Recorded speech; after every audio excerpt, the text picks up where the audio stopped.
வெப்ப ஆற்றலின் விளைவுகள். இப்போது வெப்ப ஆற்றல்னா என்ன, அது எங்கே ஒர்க் ஆகுது அப்படின்னு சொல்லிட்டு நாம் பார்த்தோம்.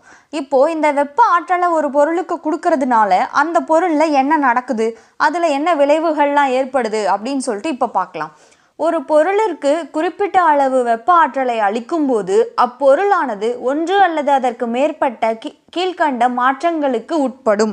இப்போ என்னன்னா, ஒரு பொருள் மேலே ஒரு வெப்பத்தை நாம் கொடுக்கும்போது, ஒரு பொருளை ஹீட் பண்ணும்போது அந்த பொருளில் ஏதாவது ஒரு சேஞ்சஸ் நடக்கும். அது ஒரு சேஞ்ச் மட்டுமா இருக்கலாம், இல்லைன்னா அதுக்கும் மேற்பட்ட சேஞ்சஸாகவும் இருக்கலாம். அது என்ன அப்படின்னு பார்ப்போம். பொருளின் வெப்பநிலை உயரும்.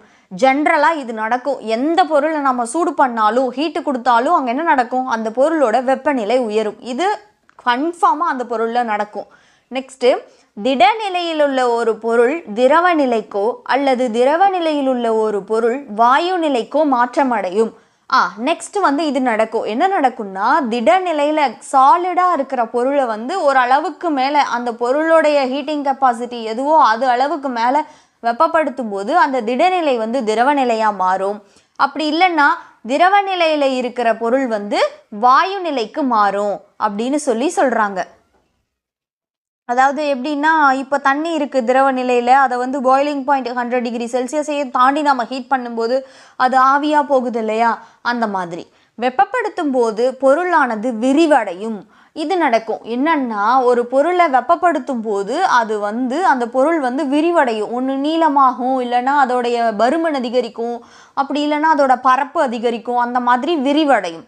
ஒரு பொருளின் வெப்பநிலை உயர்வானது அப்பொருளிற்கு அளிக்கப்பட்ட வெப்ப ஆற்றலை சார்ந்தது.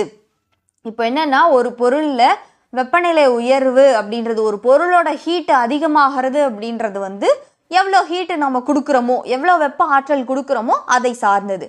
மேலும் இது பொருளின் தன்மை மற்றும் நிறையை பொறுத்து மாறுபடும். அதுவும் இல்லாமல் நாம் ஒரே அளவு ஹீட்டை ரெண்டு வேறு பொருள்களில் கொடுக்கும்போது ஒரே மாதிரி சேஞ்ச் நடக்குமானா நடக்காது. ஏன்னா பொருளோட தன்மையை பொறுத்தும் அதோட நிறைய பொறுத்தும் மாற்றம் இருக்கும். இப்போ எப்படின்னா, ஒரு லிட்டர் தண்ணியை சூடு பண்ணுறதுக்கு எனக்கு கொஞ்சம் ஹீட் இருந்தால் போதும். ஆனால் இதுவே நான் ஒரு 10 லிட்டர் தண்ணியை சூடு பண்ணணும் அப்படின்னா எனக்கு அதே அளவு ஹீட்டு பத்தாது, இன்னும் கொஞ்சம் நிறைய ஹீட்டு தேவைப்படும் இல்லையா. ஸோ பொருளோட தன்மையை பொறுத்தும் தேவைப்படுற வெப்ப ஆற்றல்ன்றது மாறுபடும். வெப்ப ஆற்றலினால் பொருளின் வெப்பநிலை உயர்வது பற்றியும் மற்றும் நிலை மாற்றம் பற்றியும் முந்தைய வகுப்புகளில் படித்துள்ளோம். ஆக்சுவலாக என்னென்னா, இந்த வெப்ப ஆற்றல்னால பொருளில் எப்படியெல்லாம் ஹீட் அதிகமாகுதுன்றதை பற்றி ஆல்ரெடி 9th ஸ்டாண்டர்ட்லையுமே படிச்சிருப்பீங்க. பின்வரும் பிரிவுகளில் வெப்ப ஆற்றலினால் பொருள் எவ்வாறு விரிவடைகிறது என்பதை பற்றி பார்ப்போம். இப்போ என்னென்னா, நம்ம பார்த்தோம் இல்லையா, ஒரு பொருளை வெப்பப்படுத்தும் போது அந்த பொருளில் வெப்பநிலை உயரும்னு சொல்லியிருந்தோம். அப்புறம் அந்த பொருள் விரிவடையும்னு சொல்லியிருந்தோம்.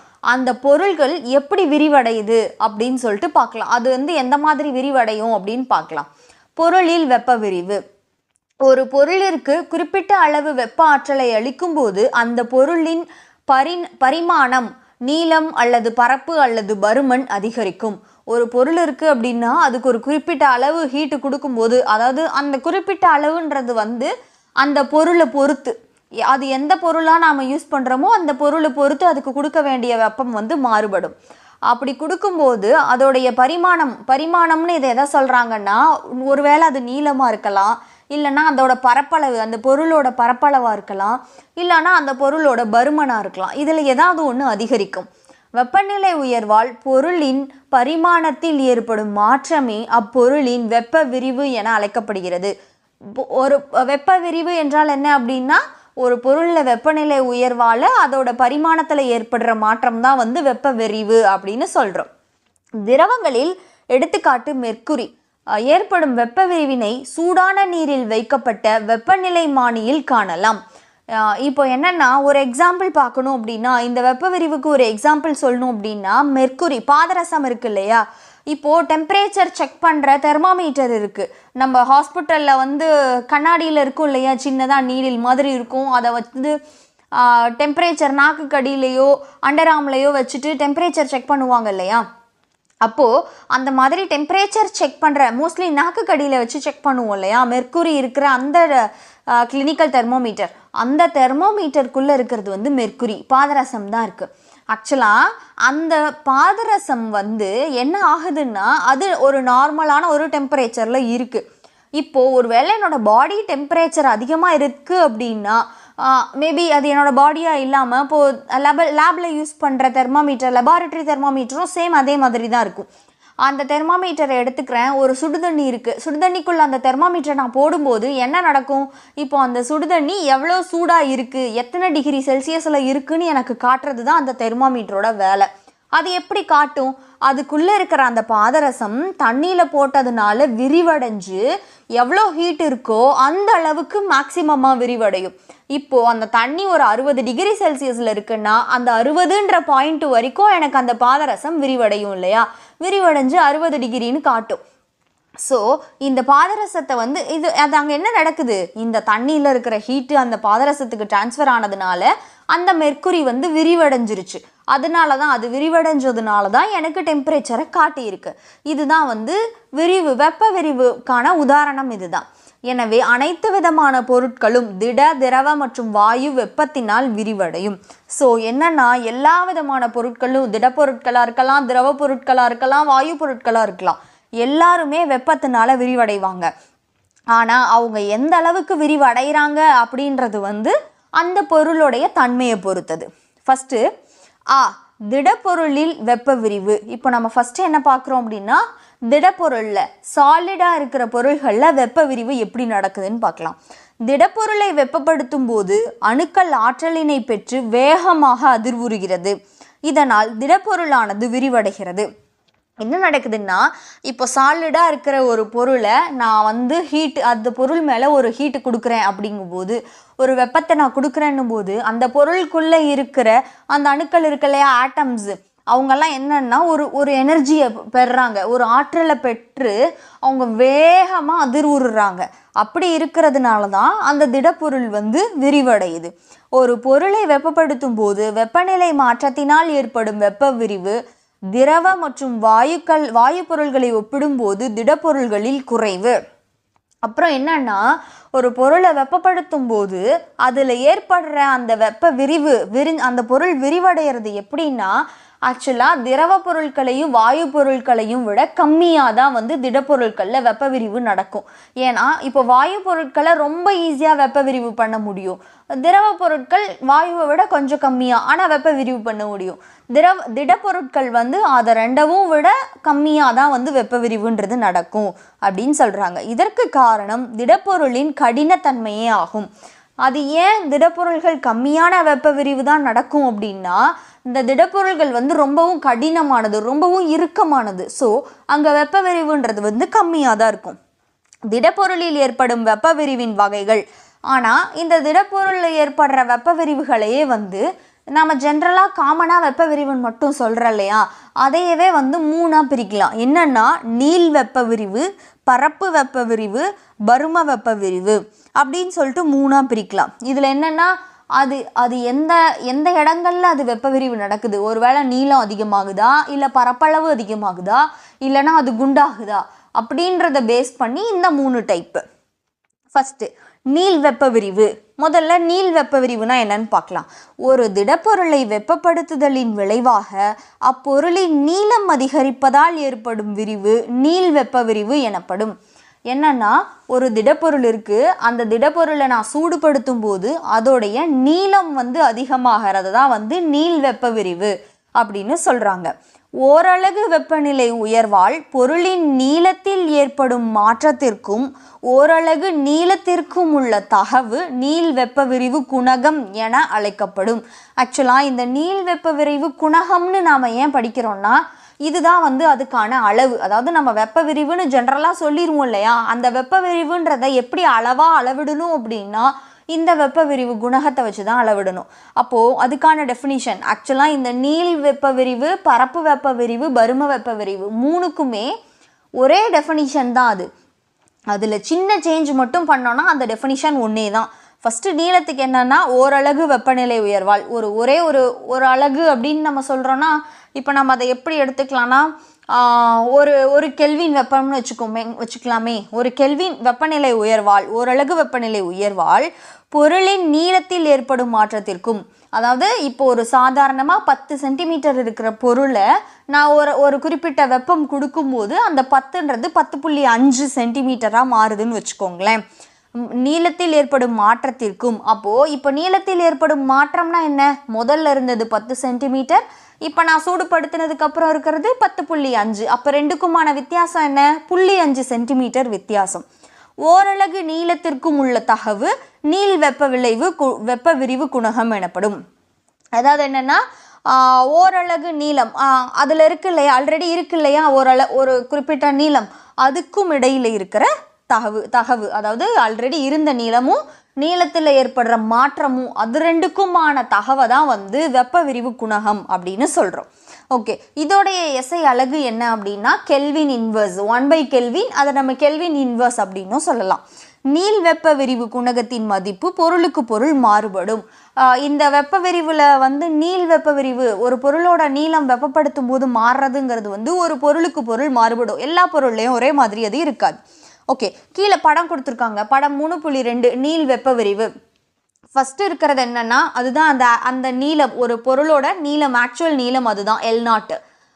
அதோட டெம்பரேச்சர் T0 இருக்குது. அதை நான் சூடுபடுத்தினதுக்கு அப்புறம் அது Lன்ற நீளத்துக்கு நீளம் வளர்ந்துருச்சு, கொஞ்சம் நீளமாயிடுச்சு.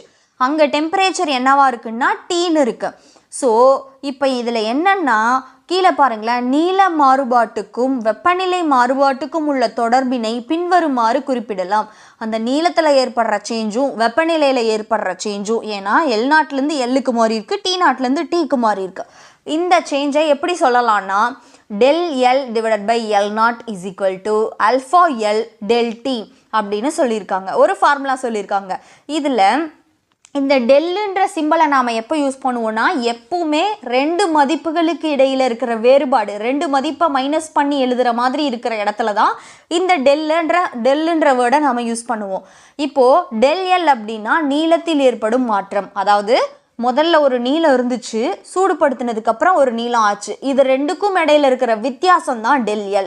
L0 அப்படின்றது வந்து உண்மையான நீளம். அதாவது ஃபஸ்ட்டு அந்த பொருள் இருந்துச்சு இல்லையா உண்மையா, அதோட நீளம் தான் வந்து L0.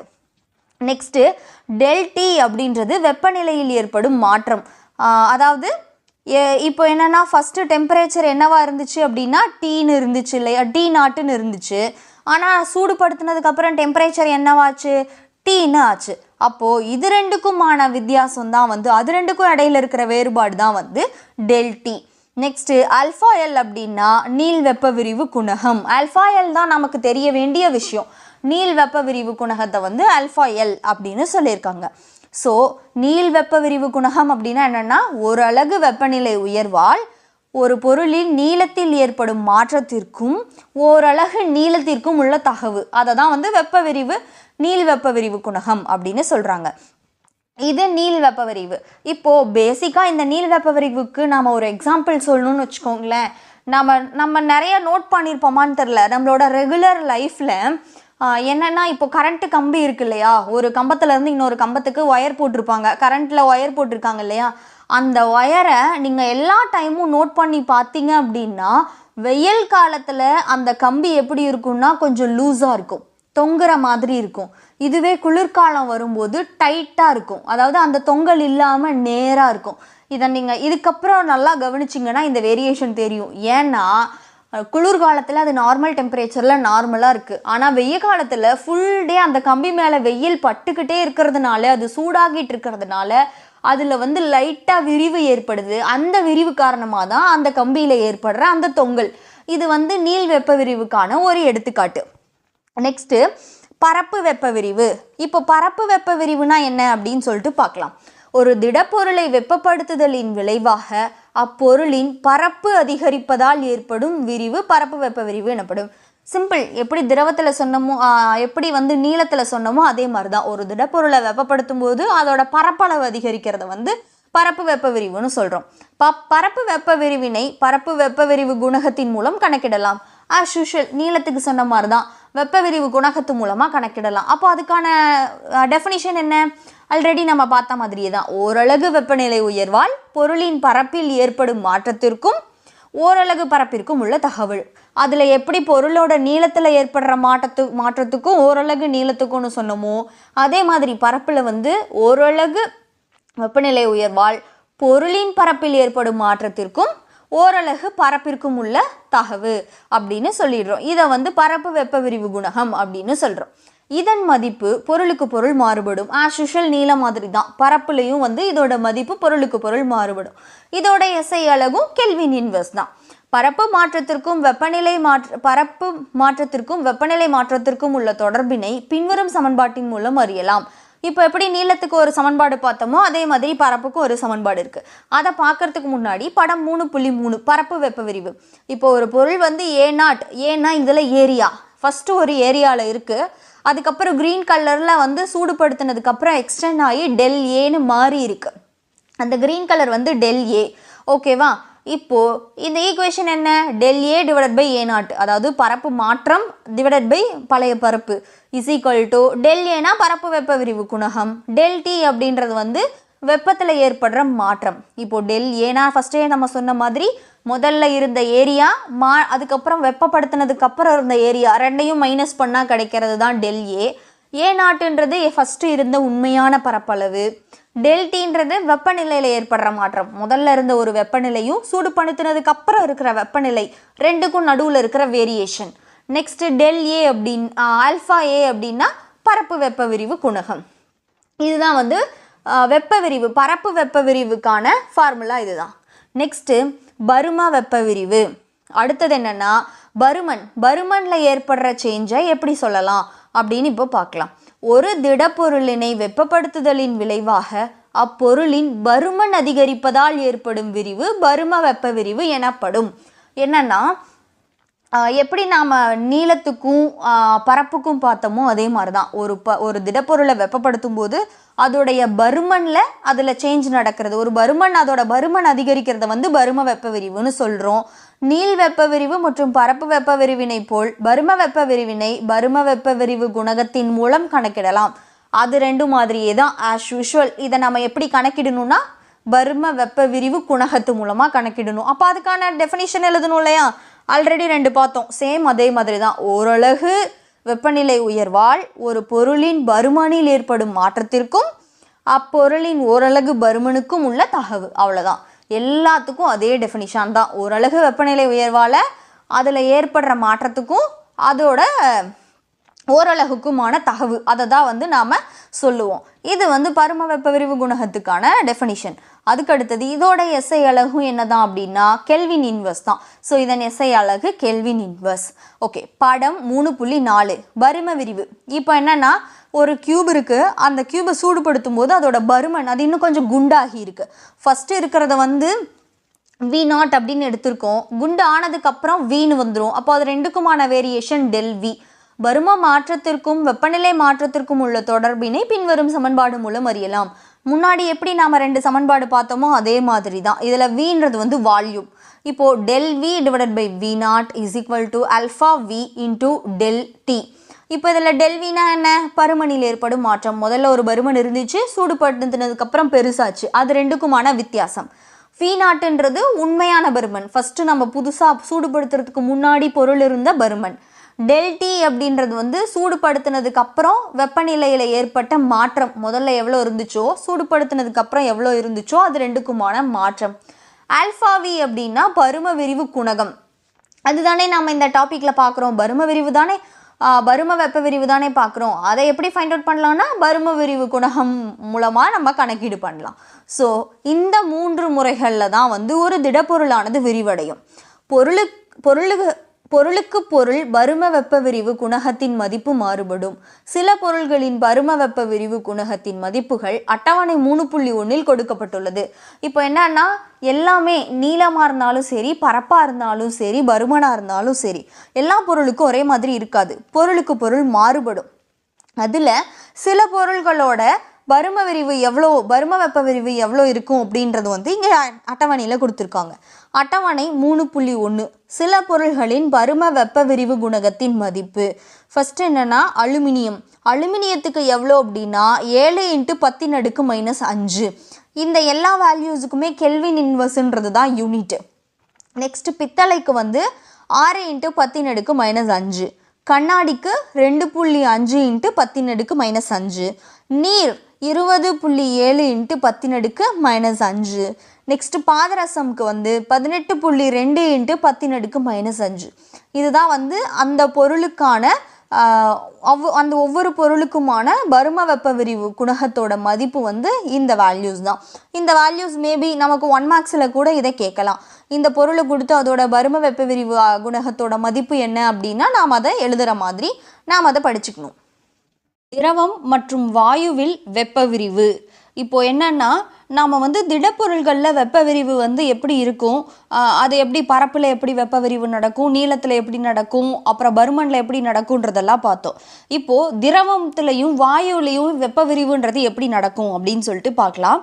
திரவ அல்லது வாயு பொருள்களை வெப்பப்படுத்தும் போது அவற்றிலுள்ள அணுக்கள் ஆற்றலினை பெற்று விலக்கு விசைக்கு உட்படுகிறது. திரவ பொருள்லையும் வாயு பொருளும் என்ன நடக்குதுன்னா அந்த பொருளை வந்து வெப்பப்படுத்தும் போது சூடுபடுத்தும் போது அதுக்குள்ளே இருக்கிற அந்த ஆட்டம்ஸ் எல்லாம் என்ன பண்ணுறாங்க அப்படின்னா ஒரு எனர்ஜியை பெறுறாங்க, ஒரு ஆற்றலை பெறுறாங்க.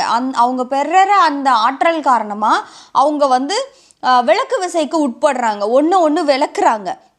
அப்படி விளக்குறது காரணமாக பொருள் விரிவடைவதன் அளவு பொருளுக்கு பொருள் வேறுபடும்.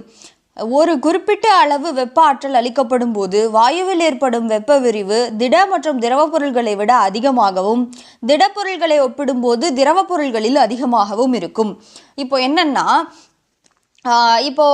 வெப்பம் கொடுக்கும்போது பொருள்களில் ஏற்படுற வெப்ப விரிவு அப்படின்றது வந்து வெப்ப விரிவு எவ்வளோ நடக்கும்ன்றது வெவ்வேறு பொருளுக்கும் மாறுபடும், பொருளை பொறுத்து மாறுபடும்.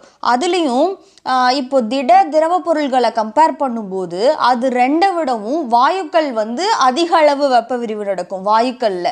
அதே மாதிரி திடப்பொருளை கம்பேர் பண்ணும்போது திரவத்தில் வந்து அதிக அளவு வெப்ப விரிவு நடக்கும். ஸோ கம்பேரிட்டிவ்லி இதை நம்ம ஆர்டர் படுத்தணும், அசெண்டிங் ஆர்டரில் ஏறு வரிசையில் சொல்லணும்னா 3 இருக்குது.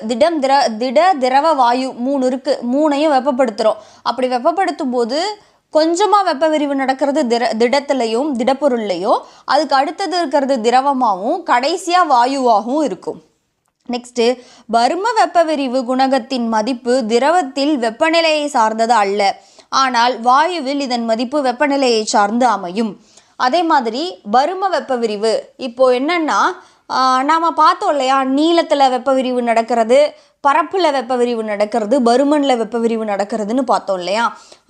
அதில் இந்த பரும வெப்ப விரிவு அதாவது ஒரு பொருளை சூடுபடுத்தும் போது அதோட பருமன் அதிகரிக்கிறது, அந்த பொருள் குண்டாகிறது, அளவு அதிகரிக்கிறது. அப்படி ஆகிறது வந்து திரவ பொருளை பொறுத்த வரைக்கும் அது வெப்பத்தை சார்ந்தது கிடையாது, ஆனால் வாயுவில் வந்து அது வெப்பத்தை சார்ந்து தான் இருக்கும் அப்படின்னு சொல்கிறாங்க. ஒரு கொள்கலனில் உள்ள திரவத்தினை வெப்பப்படுத்தும் போது கொள்கலனின் வழியாக வெப்ப ஆற்றலானது திரவத்திற்கு அளிக்கப்படுகிறது. எனவே வெப்ப ஆற்றலின் ஒரு பகுதி கொள்கலன் விரிவடைவதற்கும் மீதமுள்ள ஆற்றல் திரவத்தினை விரிவடைய செய்வதற்கும் பயன்படுகிறது. இதிலிருந்து திரவத்தில் ஏற்படும் உண்மையான விரிவை நேரடியாக கணக்கிட இயலாது. ஆக்சுவலாக இப்போ இதில் ஒரு விஷயம் என்னென்னா, திடப்பொருள்னா எந்த பொருளாக இருந்தாலும் டைரெக்டாக அதை சூடுபடுத்த முடியும், டைரெக்டாக அதை நெருப்பு மேலே வைக்க முடியும். ஆனால் இப்போ ஒரு தண்ணி இருக்குது, தண்ணியோ எண்ணெயோ பாலோ திரவ பொருள் இருக்குது. அந்த திரவ பொருள் எதையுமே நம்மளால் டைரெக்டாக சூடுபடுத்த முடியாது, டைரெக்டாக அதை வந்து என்ன பண்ண முடியாது, நெருப்பில் காட்ட முடியாது. அதுக்கு ஒரு கொள்கலன் தேவை, அது ஒரு பொருளில் வச்சு தான். இப்போ எண்ணெயாக இருந்தால் அதுக்கான சட்டி வேணும், எண்ணெய் சட்டியில் வச்சு தான் காய்ச்ச முடியும். பாலாக இருந்தால் பால் குண்டா வேணும் காய வைக்கிறதுக்கு. தண்ணியாக இருந்தால் அதுக்கான ஒரு கிண்ணி வேணும் இல்லையா. ஸோ இந்த மாதிரி திரவ பொருள் எதையுமே வந்து அதுக்குன்னு இருக்கிற ஒரு கொள்கலன் இல்லாமல் நம்மளால் அதை வெப்பப்படுத்தவே முடியாது. அப்போது இப்போ ஒரு வெப்ப ஆற்றல் நான் கொடுக்குறேன், ஒரு 100 டிகிரி வெப்பத்தை வந்து நான் கொடுக்குறேன் அந்த திரவத்தை சூடு பண்ணுறதுக்கு.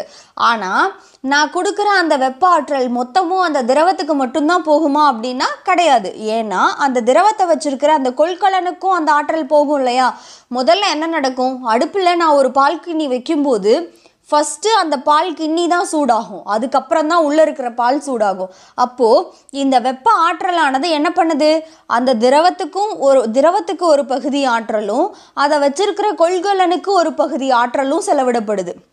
அப்போது அப்படி இருக்கிறதுனால நம்ம என்ன பண்ண முடியாது, திரவத்தோட உண்மையான வெப்ப விரிவை வந்து கண்டுபிடிக்க முடியாது. ஏன்னா நம்ம கொடுக்குற வெப்ப ஆற்றல் மொத்தமும் டைரெக்டாக திரவத்துக்கு போச்சு அப்படின்னா அந்த திரவத்தில் வெப்ப விரிவு எவ்வளோ இருக்குது அப்படின்னு நம்ம ஈஸியாக ஃபைண்ட் அவுட் பண்ண முடியும். ஆனால் இங்கே வெப்ப ஆற்றல் மொத்தமாக திரவத்துக்கு மட்டும் போகிறது இல்லையே, கொள்கலனுக்கும் போகுது இல்லையா. அப்போது இங்கே என்ன நடக்கும், இங்கே வந்து நம்மளால் என்ன பண்ண முடியாது, வெப்ப விரிவை வந்து கரெக்டாக ஃபைண்ட் அவுட் பண்ண முடியாது. எனவே திரவத்தில் ஏற்படும் வெப்ப விரிவினை உண்மை வெப்ப விரிவு மற்றும் தோற்ற வெப்ப விரிவு என இரு வழிகளில் வரையறுக்கலாம். ஸோ இப்போது நம்மளால் டைரெக்டாக திரவத்தை பொறுத்த வரைக்கும் வெப்ப விரிவை ஃபைண்ட் அவுட் பண்ண முடியாததுனால நாம் இதை வந்து ரெண்டாக வந்து செப்பரேட் பண்ணுறோம், 2 வகைப்பாடாக படுத்துகிறோம். அதை கால்குலேட் பண்ணுற முறையை வச்சு ஒன்று, அதாவது என்னென்னா உண்மை வெப்ப விரிவு, இன்னொன்று வந்து தோற்ற வெப்ப விரிவு, இப்படின்னு ரெண்டாக வகைப்படுத்துகிறோம். இந்த திரவத்தோட வெப்ப விரிவை மட்டும்தான் நாம் ரெண்டாக வகைப்படுத்துவோம், உண்மை வெப்ப விரிவு, தோற்ற வெப்ப விரிவு. ஓகே, இப்போது அப்படின்னா என்னன்னு பார்க்கலாம். ஃபஸ்ட்டு உண்மை வெப்ப விரிவு. எந்த ஒரு கொள்கலனும் இல்லாமல் நேரடியாக திரவத்தினை வெப்பப்படுத்தும் போது ஏற்படும் வெப்ப விரிவு உண்மை வெப்ப விரிவு எனப்படும். உண்மை வெப்ப விரிவு என்றால் என்ன அப்படின்னா, எந்த ஒரு கொள்கலனும் இல்லாமல் ஒரு திரவத்தை நேரடியாக வெப்பப்படுத்துறது, அதுதான் உண்மை வெப்ப விரிவு அப்படின்னு சொல்கிறாங்க. அதுக்கான டெஃபினிஷன் என்னென்னா, ஓரலகு வெப்பநிலை உயர்வால் திரவத்தில் அதிகரிக்கும் உண்மை பருமனுக்கும் அத்திரவத்தின் ஓரலகு பருமனுக்கும் உள்ள தகவு உண்மை வெப்ப விரிவு குணகம் என அழைக்கப்படும். ஆஸ் யூஷுவல் நாம் முன்னாடி பார்த்த 3 டெஃபினிஷன்ஸ் மாதிரி தான், திடப்பொருளில் பார்த்தா அதே 3 டெஃபினிஷன்ஸ் மாதிரி தான் இதுவும். ஆக்சுவலாக இந்த உண்மை வெப்ப விரிவை நாம் எப்படி கணக்கிட முடியும் அப்படின்னா, அதை எப்படி நம்ம மெஷர் பண்ணுவோம்னா உண்மை வெப்ப விரிவு குணகம்னு தான் நம்ம மெஷர் பண்ணுவோம். அந்த உண்மை வெப்ப விரிவு குணகத்துக்கான டெஃபினிஷன் என்ன அப்படின்னா, முன்னாடி பார்த்த மாதிரி தான், ஓரளவு வெப்பநிலை கொடுக்குறோம், அப்படி கொடுக்கும்போது திரவத்தில் அதிகரிக்கிற அந்த பருமன் இருக்கு இல்லையா, அந்த பருமனுக்கும் அதாவது திரவத்தில் அதிகரிக்கும் உண்மை பருமனுக்கும் அத்திரவத்தோட ஓரலகு பருமனுக்கும் உள்ள தகவு. நாம் இதுக்கு முன்னாடி பார்த்த 3 டெஃபினிஷன் என்ன பார்த்தோமோ அதே மாதிரி தான் இதுவும். இதன் எஸ்ஐ அலகு கெல்வின் இன்வர்ஸ். ஆஸ் யூஷுவல் குணகம்னாலே அதோட எஸ்ஐ அலகு என்னவாக தான் இருக்கும், கெல்வின் இன்வர்ஸாக தான் இருக்கும். இதுதான் வந்து உண்மை வெப்ப விரிவுக்கான டெஃபினிஷன்ஸ் அண்ட் யூனிட். நெக்ஸ்ட்டு தோற்ற வெப்ப விரிவு. தோற்ற வெப்ப விரிவு என்றால் என்ன அப்படின்னா, கொள்கலன் இல்லாமல் திரவத்தினை நேரடியாக வெப்பப்படுத்த முடியாது. இதனால் நடைமுறையில் கொள்கலனில் வைத்தே திரவத்தினை வெப்பப்படுத்த வேண்டும். இப்போ என்னென்னா, எந்த ஒரு பாத்திரமும் இல்லாமல் நேரடியாக திரவத்தை வெப்பப்படுத்துகிறோம் அப்படின்னா அதை தான் நாம் வந்து உண்மை வெப்ப விரிவுன்னு சொன்னோம். ஆனால் ப்ராக்டிக்கலாக யோசிக்கும்போது நம்மளால் ஒரு பாத்திரம் இல்லாமல் ஒரு தண்ணியை சூடு பண்ணவே முடியாது. டைரெக்டாக தண்ணியை நம்மளால் சூடு பண்ண முடியாது, அதுக்கு நமக்கு கண்டிப்பாக பாத்திரம் தேவைப்படும். ஸோ ப்ராக்டிக்கலாக அப்படி பண்ண முடியாதுன்றதுனால இப்போது இந்த கொள்கலனோடு சேர்த்து சூடுபடுத்தும் போது ஒரு வெப்ப விரிவு கிடைக்கும் இல்லையா, இதை தான் வந்து தோற்ற வெப்ப விரிவுன்னு சொல்கிறோம். அதை எப்படி ஃபைண்ட் அவுட் பண்ணலாம் அப்படின்னா, அளிக்கப்பட்ட வெப்ப ஆற்றலின் ஒரு பகுதி கொள்கலனை விரிவடைய செய்வதற்கும் மீதமுள்ள ஆற்றல் திரவத்தினை விரிவடைய செய்வதற்கும் பயன்படுகிறது. எனவே இந்நிகழ்வில் நீங்கள் காண்பது திரவத்தின் உண்மையான வெப்ப விரிவு அல்ல. இப்போ என்னென்னா, ஒரு வெப்ப ஆற்றல் கொடுக்கும்போது நம்ம முன்னாடியே சொன்ன மாதிரி தான், வெப்ப ஆற்றலோட ஒரு பகுதி வந்து கொள்கலனை விரிவுபடுத்துது, ஒரு பகுதி வந்து திரவத்தை விரிவுபடுத்துது. ஸோ இப்போ நாம் திரவத்தில் பார்க்குற வெப்ப விரிவுன்றது வந்து அதோட உண்மையான வெப்ப விரிவாக இருக்காது. அதனால் நம்ம என்ன பண்ண போகிறோம் நெக்ஸ்ட் அப்படின்னா, கொள்கலனின் விரிவினை பொருட்படுத்தாமல் திரவத்தின் தோற்ற விரிவினை மட்டும் கணக்கில் கொள்வதே திரவத்தின் தோற்ற வெப்ப விரிவு என அழைக்கப்படும். இப்போ இதில் என்னென்னா, இந்த கொள்கலனில் ஏற்படுற வெப்ப விரிவு, இந்த பாத்திரத்தில் ஒரு வெப்ப விரிவு நடக்குது இல்லையா, அதை கன்சிடர் பண்ணிக்காமல் வெறும் திரவத்தில் மட்டும் நடக்கிற வெப்ப விரிவை கன்சிடர் பண்ணி கால்குலேட் பண்ணுறோன்னா அதுதான் வந்து தோற்ற வெப்ப விரிவு அப்படின்னு சொல்கிறாங்க. ரெண்டுக்கும் ரொம்ப சிம்பிள். பாத்திரம் இல்லாமல் சூடுபடுத்தும் போது கிடைக்கிறது உண்மை வெப்ப விரிவு, பாத்திரத்தோடு சூடுபடுத்தும் போது கிடைக்கிறது வந்து தோற்ற வெப்ப விரிவு. இப்போது இந்த தோற்ற வெப்ப விரிவுக்கு ஒரு டெஃபினிஷன் இருக்கும் இல்லையா, தோற்ற வெப்ப விரிவு குணகம்னு சொல்லிட்டு நம்ம இதுக்கு முன்னாடி பார்த்த மாதிரியே சேம் அதே மாதிரி தான். ஓரலகு வெப்பநிலை உயர்வால் திரவத்தில் அதிகரிக்கும் தோற்ற பருமனுக்கும் அத்திரவத்தின் ஓரலகு பருமனுக்கும் உள்ள தகவு தோற்ற விரிவு குணகம் என அழைக்கப்படுகிறது. இப்போ உண்மையில் என்ன பார்த்தோம்னா, ஓரலகு வெப்பநிலை உயர்வால் திரவத்தில் அதிகரிக்கிற உண்மை விரிவு அப்படின்னு அதில் பார்த்தோம். இதில் தோற்ற விரிவுன்னு பார்க்குறோம். அவ்வளோதான். இதன் எஸ்ஐ அலகு கெல்வின் இன்வர்ஸ். ஆஸ் யூஷுவல் இந்த வெப்ப விரிவு குணகம் அப்படின்னாலே அதுக்கான எஸ்ஐ யூனிட் என்னவாக தான் இருக்கும் அப்படின்னா கெல்வின் இன்வர்ஸாக தான் இருக்கும். ஸோ இந்த 2 டாப்பிக்கும் தான், உண்மை வெப்ப விரிவு, தோற்ற விரிவு, வெப்ப விரிவு, இது ரெண்டும் தான் திரவ பொருளில் வெப்ப விரிவு நடக்கிறதுக்கான 2 வகைகள்.